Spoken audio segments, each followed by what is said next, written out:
The Ashanti Regional Police Command declares demonstration by the New Patriotic Party in the Ashanti Regional Capital as the most disorganized one ever. Now, this is because the demonstrators failed to use the approved routes for the overly hyped DIEN demonstration, with strong backing from the Ashanti Regional Parliamentary Caucus as well as the regional leadership of the NPP. Thousands showed up, and this is today's big story.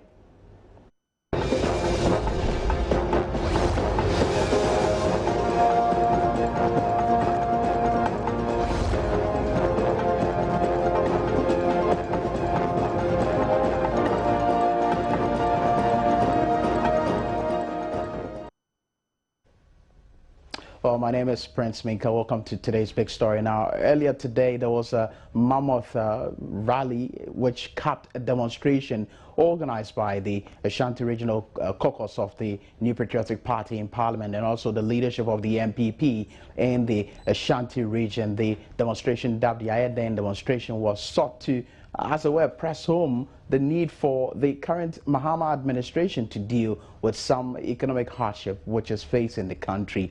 Now, they went as far as talking about the rising or the hard-hitting electricity problems in the Ashanti region and also the economic hardship within the country. We can now listen to the minority leader in Parliament, Honorable Seche Mensah-Bonsu.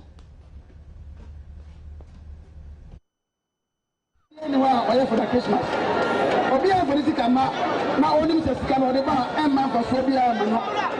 Nobody.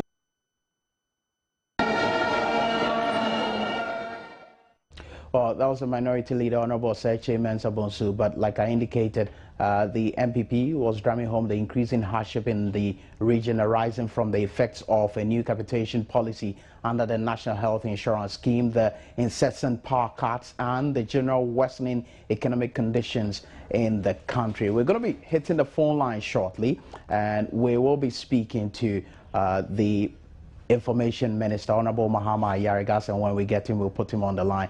And also, we'll have Opariansa join us, and he will tell us exactly what happened that led to the situation where the Ashanti Regional Police Command had to declare the demonstration as one that was disorganized, and how come they could not heed to the earlier arrangements they had made with the Ashanti Regional Police Commander. But we can now listen to DCOP Kofi Boakye, who spoke to Joy News earlier with regards to how disorganized the demonstration was.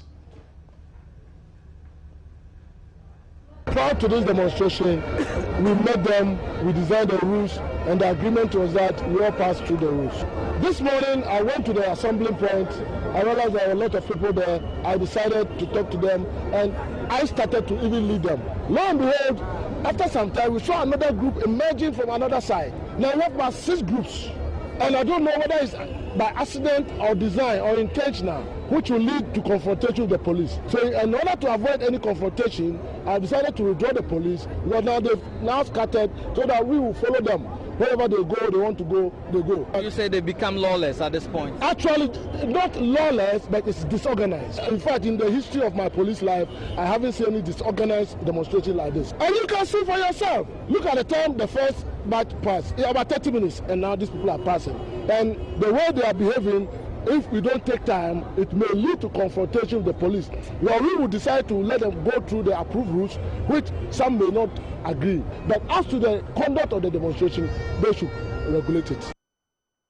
And that's the Ashanti Regional Police Commander, DCOP Kofi Boakye. Let's now go on the phone lines and raise the various issues that the NPP raised as far as their demonstration is concerned. We're joined by Information Minister Mahama Yariga. Thank you very much, sir, and welcome to today's big story. Thank you. Now, the NPP at their demonstration, DIEN demonstration in the Ashanti Regional Capital, raised a number of issues that I certainly know you must be aware of. They spoke about the fact that the cedi has depreciated against the dollar by 21%, and they mentioned the fact that the energy crisis in the Ashanti region is quite disheartening, and they feel that the Ashanti Regional Capital, for instance, has been marginalized, as according to them, probably it stems from the fact that the Ashanti Regional Capital is the NPP stronghold. Now, is that the situation, and what has government been doing to address some of these issues that's been raised by the NPP? Well, thank you very much. I think that the Electricity Company of Ghana is not a partisan discriminating entity. I mean, they are a setup that is providing a service to Ghanaians generally, irrespective of your political alignment. Every region, I believe, is treated fairly by the ECJ, and so I decline to comment in respect of issues such as, the power rationing arrangement. But are you aware? Are you aware of the? Yes, Honorable. Are you aware that Kumasi, like many other parts of the country, is faced with incessant power cuts? And if Kumasi's case is exceptional. I'm not sure that this is deliberate. I believe that it is part of the challenge that we have with increasing demand for power. I think that the demand for power in our country is increasing at a very rapid rate. It reflects progress because it means that more people are using things that need to be powered using electricity. And so it reflects progress. It means that we are developing at a very rapid rate. And as you develop fast, you need energy to continue to power your systems. What has been challenging is the speed with which we are generating that power to meet the needs of the increased demands. And so you can look at it from that side that, look, this is evidence that we are making progress. Unfortunately, we're not able to supply the power at the rate at which it is being demanded, and that is what government is working on. We should have had a plan long ago anticipating these increases in demand for power. Unfortunately, the investments that needed to be made at that time were not made, and today we are making those investments. We expect that in a few years' time, the investments we are making today will begin to bear fruits, and will be supplying enough power to meet the needs of our population. And so we appreciate the discomfort, we appreciate the difficulty, we appreciate the challenges that industry and individuals in their their private homes are facing as a result of this short supply. But it is not deliberate, and there is no targeting of any particular region or group of people. So I think that whilst legitimately they can raise concerns about the short supply of power, they should not create an impression that there is any political undertones to it.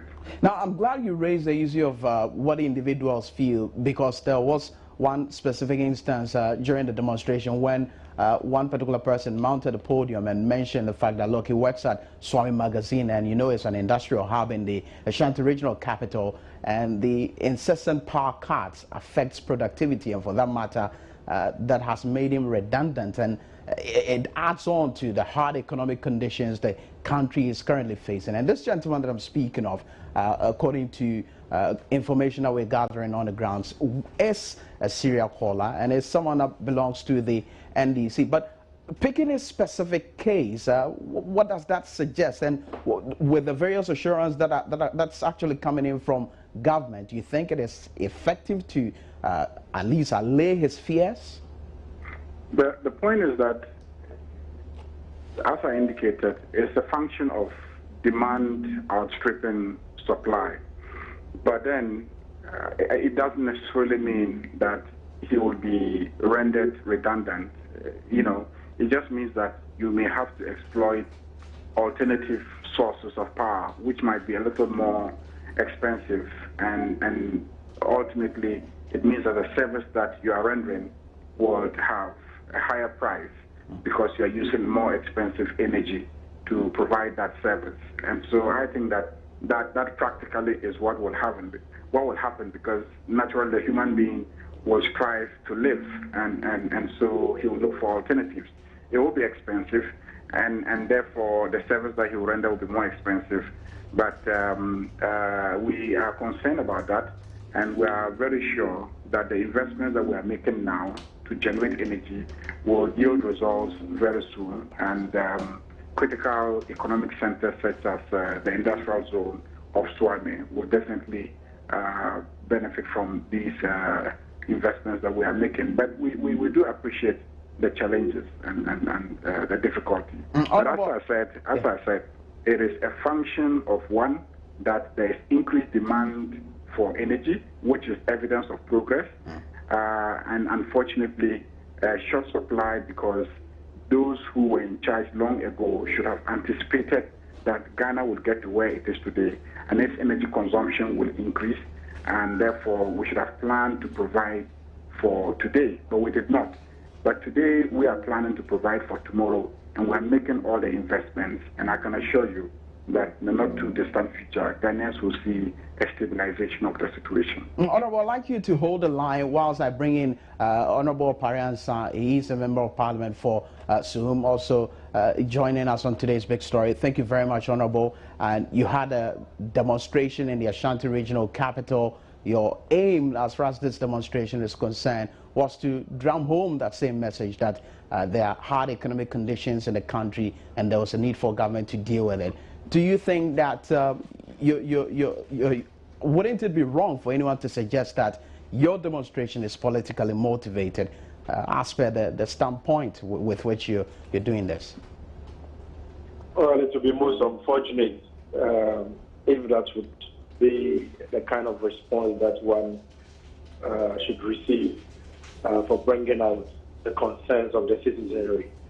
It will be rather our expectation that the powers that be would listen and listen very well to what the people of the country are saying.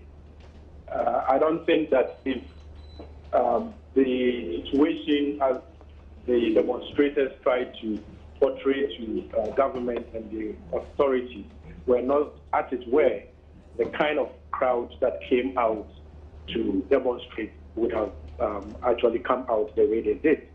And so clearly, there are major issues. You and I live in Accra, people live in other parts of the country, in our constituencies, and all over the country. And it is no secret that people at this time are complaining to us daily. Members of parliament receive all kinds of complaints from their constituents daily now about the difficulties, challenges. But Opariansa, what's the justification in, for instance, saying that, look, the incessant power cuts in the Ashanti region goes to suggest that those in the Ashanti regional capital may have been marginalized? What's the justification in that?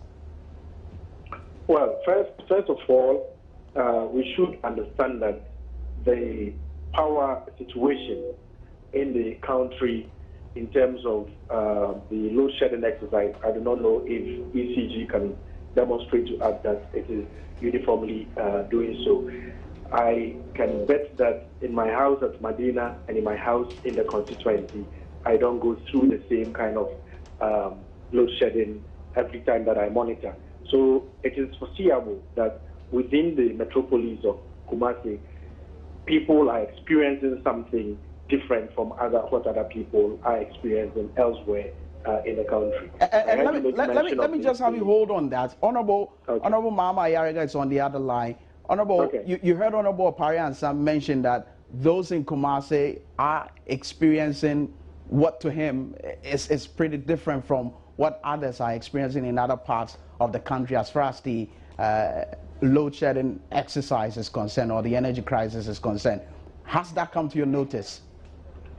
The point I have made is that I know ECG is not a partisan group. It is an establishment that we have put together with technical competence, and they are doing their job.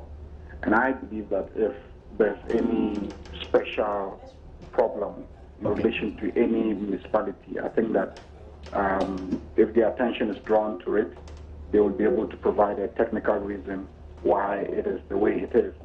And so I think that the efforts to create an impression that a certain town or location has been picked up for victimization or unfair treatment in this power rationing exercise that they are involved in.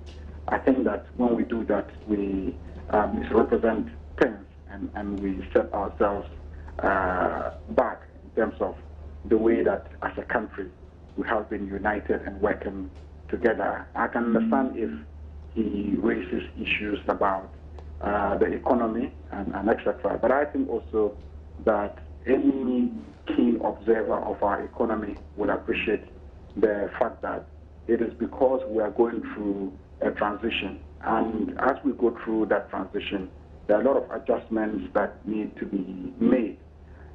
We have been very used to a system where almost every social burden, infrastructure burden is borne by government.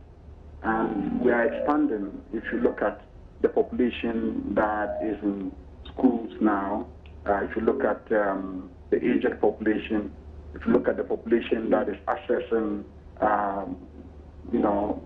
medical care, if you look at the areas that are demanding electricity, you look at the communities that are demanding good roads, you look at the communities that are demanding, potable water and etc., you will see clearly that the burden on the state has almost quadrupled, and that generates resource pressures.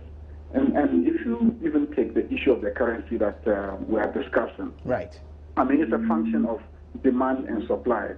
There's more cities chasing fewer dollars, and therefore the exchange rates definitely would go very high. Why are we looking for dollars? We're looking for dollars because we are importing. We may be importing, consumables. We may be importing big infrastructure, equipment, and etc. Whatever the case, it means that we are importing a lot, and we need dollars to be able to import. We're pressed with time, Honorable Ayariga, but quickly, would that go to suggest that we're not in hard times here in Ghana as being put out there by the NPP?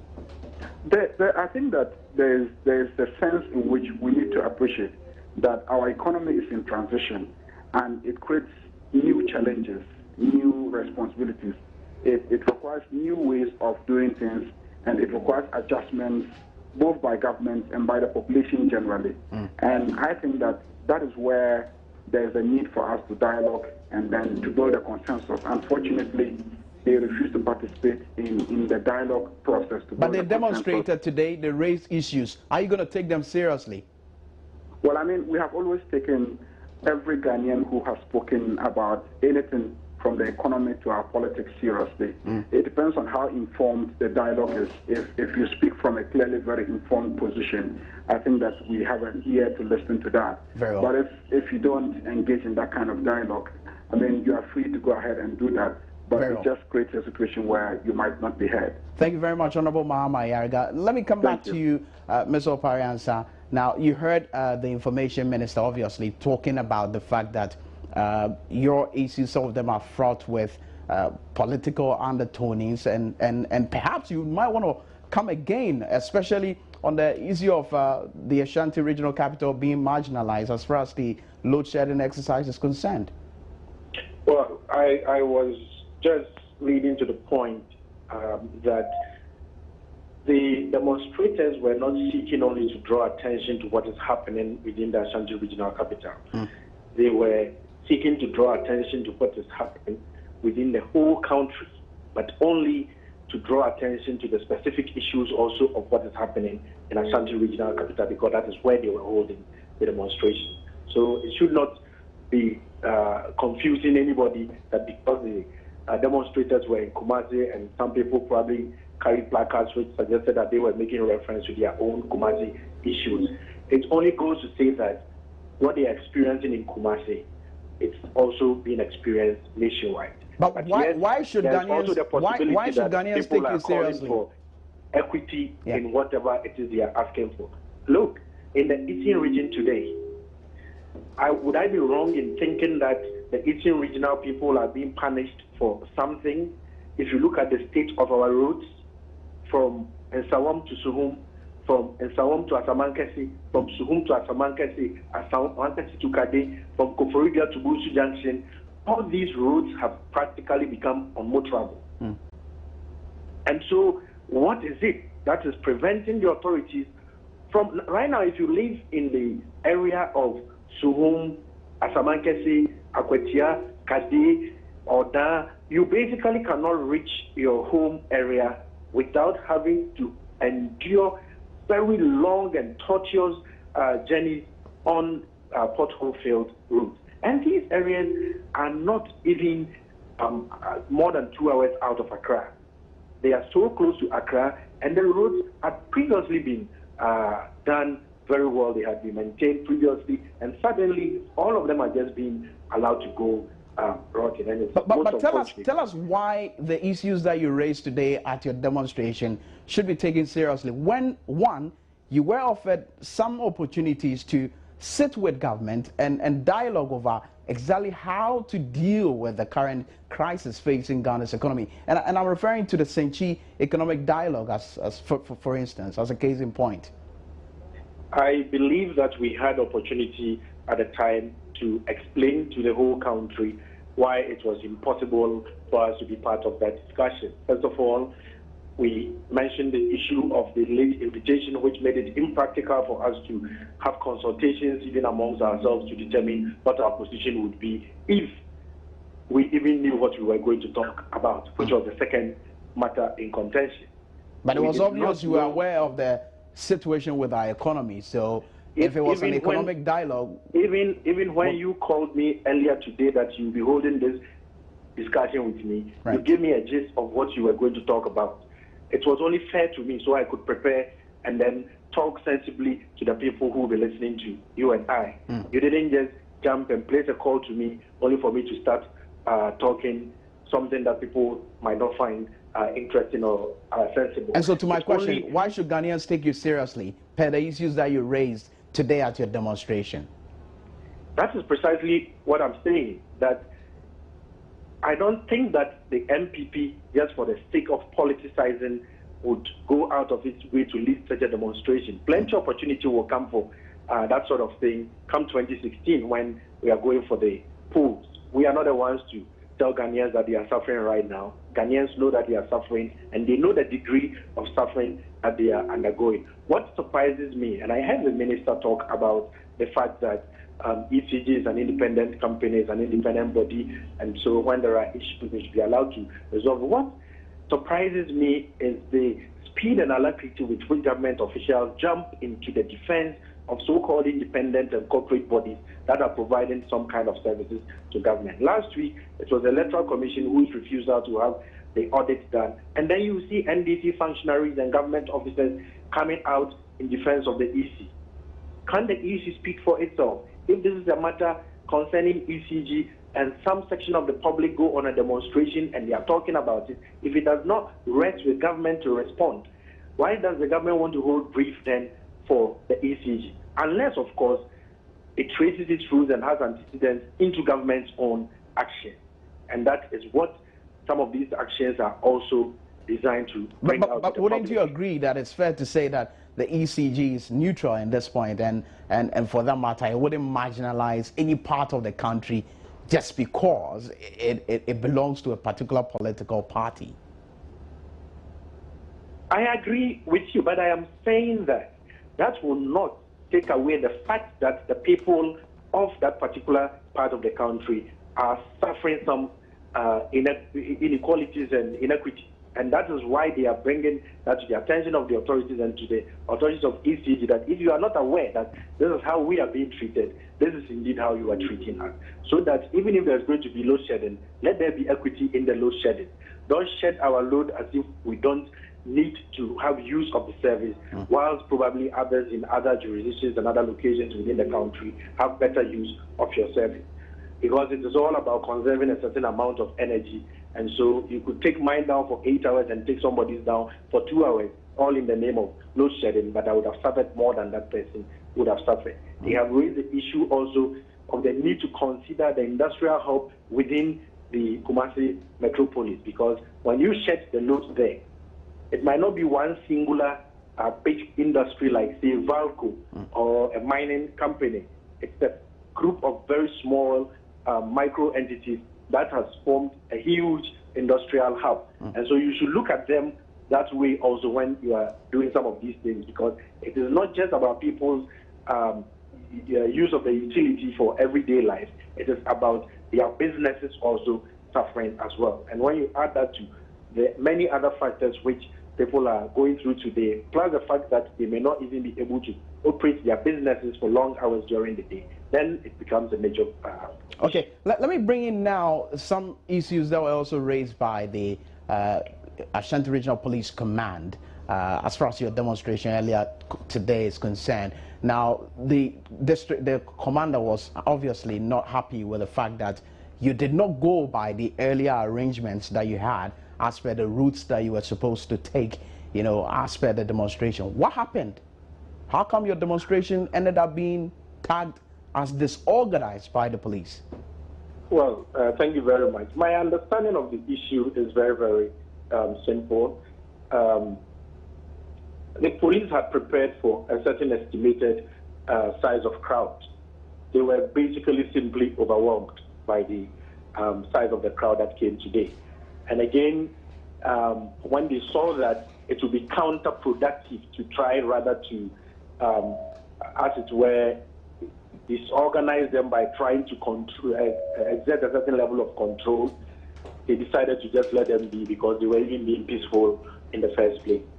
They had agreed upon a congregating point and time. And so my understanding was when the time was up and the crowd was sizable enough, the police started moving them and leading them through the areas that they had agreed upon. Did it in any way mar the essence of the demonstration?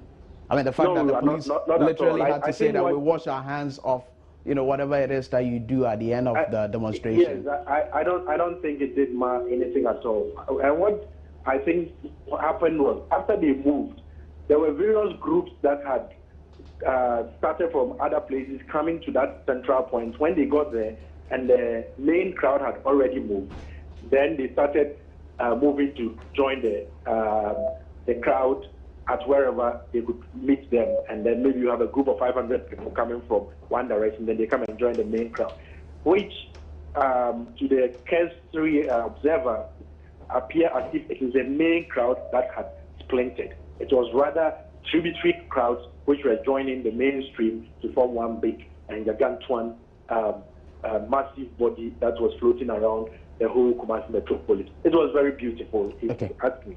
And I don't think the absence of the police or otherwise marred anything at all. It's been peaceful. We have not had any incidents that went to mar the beauty of it. And I think the points have been made. Government should listen to what the people are saying and act the way that they are supposed to act to bring some relief to the suffering masses in this country. But you heard the information minister. Do you feel assured that the issues that you raised at your demonstration today is going to be heeded to? Well, as you and I are aware of, this is only one of the many tools available to the population in terms of bringing their grievances to the doorstep of the political authority. And so it is in the interest of the government itself to listen to what the people are saying and react appropriately. I cannot just judge by what the information minister is saying. Of course, he is the information minister and has to do his job and come and say something about what has been said, whether he even has the power and the backing to. We've heard in the past in NDC government where one person comes to say A, another comes to say B. Before you see it is A, B, C, and you don't know whether to believe A, B, or C. And so it will be in your own interest to sit down, analyze the issues that led to this demonstration, because I don't think this is even going to be the end of it. People are suffering all over the country. I went to my constituency this week, and there are crowds yearning that the Eastern region should hold a demonstration over the suffering we are suffering, as well as the bad road conditions that is so pervasive in the region now. And so, what you're saying, no assurance at all. You don't sense any form of assurance from government. Not at all that I can see at this. Thank you very much, Mr. Opariansa, for talking to us. Thank you. here on today's Big Story. Paransa is a member of parliament for Suhum constituency. Now, before we go though, let's listen to some people that spoke to us at the demonstration organized by the NPP early on today. The competition is killing people in Kumasi. The do so themselves is killing people in Kumasi. The dollar is going higher, and the city is coming down. Our city is no value now. Muhammad should take a second look at what he's doing. He's killing Ghana safely. If he doesn't take care, a time will come, nobody will even go to work. No, he will not even get money to pay salary. Dollar cost for the